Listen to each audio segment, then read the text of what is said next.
I look up to Bud a lot. Honestly, he one of the realest dudes that I done met. He's still a normal person in his head. Like, he don't believe that he's above everyone else. And that's how I feel about myself. You see me around a lot. No. Don't act like you ain't seen me around them days. Bud, come on. Terence talking, I try not to talk back. I try to just listen and straight boom. Straight shot. Like right here. Boom. There you go. But you gotta make sure you step. Bam. That's when I'm trying to run out.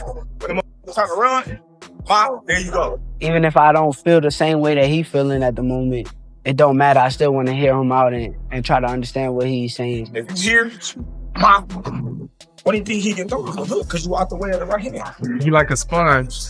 He soak up everything that he need to soak up, put it into his arsenal, and then he make the best out of everything that he learned from everybody. Then throw it straight left to the bottom. At the end of the day, you don't want to feel like a know-it-all. And the people that know it all are the people that don't go very far. You gotta always be a student. You gotta always be able to learn and pick up things from this person, that person. Shakur Stevenson is not treating this training camp like a normal title defense. He is taking Teofimo Lopez very seriously, and his preparation shows it. When you look at who he is training with, you can tell this fight means everything to him. He's a work of art. The sky is the limit with Shakur. He got the boxing skills and the ability to, do whatever he wants in the ring. And it's going to be very hard to beat Shakur, with the skills that he possesses and the smarts that he has. And given the opportunity, I think he can pose a great threat to everybody in the division. And be the last man standing given the opportunity. Shakur has been training with Terence Crawford at D1 training in Colorado Springs. This is the same high-performance gym where Crawford prepared for his fight against Canelo. That alone changes how you view this matchup. This is not basic training. This is elite-level work focused on timing, positioning, and mental discipline. I see somebody to steal his passport, replicate his job, all types of weird stuff. He called me earlier. He's like, yo, when you spar, I'm gonna come to the gym. I'm like, I'm gonna spar at 4 o'clock. I really didn't think he was gonna pull up, but he pulled up. It means everything, his advice and listening to him in the ring. He calling out little, I'm trying to make sure I do what he says. So a hell of a blessing to have Bud, Floyd, all these guys backing me, and I appreciate them. I'm just trying to keep pushing and keep getting better and better. Training with Crawford means Shakur is dealing with real pressure and real fight intelligence. These are not rehearsed movements. They are working on control under pressure, setting traps, and punishing mistakes without wasting energy. It also shows Shakur's mindset. You don't bring in Terence Crawford unless you are ready to be challenged, corrected, and pushed beyond your comfort zone. I hurt my hand.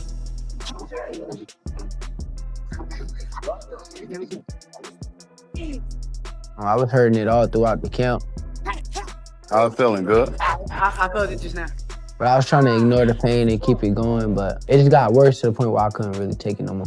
I kind of felt it after my last fight. I'm like, man, just ignore it because you're going to have to keep ignoring it every time you fight. You don't realize it until it gets like to the point where you just can't take it no more. That video, even that video that got out of me like hitting somebody with a body shot, I fell. I've been hitting it constantly over and over and over. I felt the pain badly that last time to where like I couldn't take it no more. This kind of environment is more than sharpened skills. It builds composure. Against a fighter like Teofimo Lopez, who thrives on chaos and explosive moments, Shakur clearly wants calm precision under pressure. This camp feels focused, serious, and dangerous in a quiet way. The kind of preparation that does not talk much, but shows up on fight night. And just when you think Shakur training with Crawford is the biggest storyline.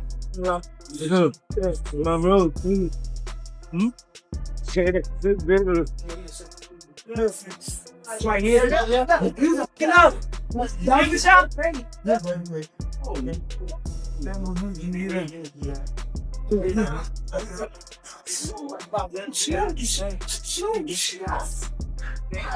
Keyshawn Davis steps in with one of the most balanced breakdowns of the fight. What makes Keyshawn's take important is that it comes from real experience. He knows both fighters. When he says the fight will start slow, and then Teofimo will turn it up, that is not theory.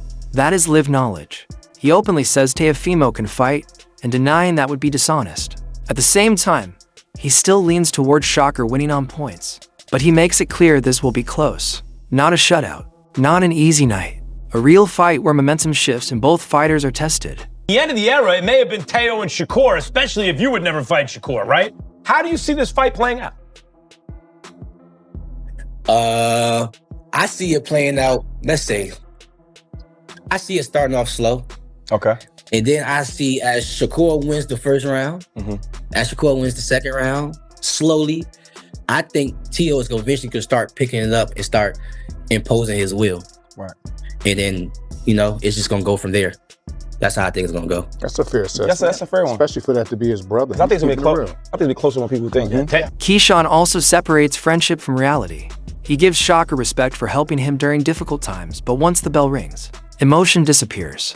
It becomes pure analysis. That is rare. He does not predict a collapse or hype drama. He simply says the fight depends on who manages their energy better. This is not a career-ending fight for either man. It is a career-defining fight. Two paths colliding, not one man falling apart. One thing I can say though, because I've been seeing, we've been amateur together and stuff. Right. Yeah. Teo can fight. I'm telling you that. Teo can fight. Winning back If you said he couldn't, you'd be lying. Right. That's a real assessment, though. I think Shakur still wins, but it's been closer than what people think. Teo is nice. A lot, man, no doubt. Yeah, and Keyshawn, speaking of Teo, you know, you've been vocal about your desire to fight Teofimo Lopez. And of course, I was there in Las Vegas, right, when you FaceTime Teo.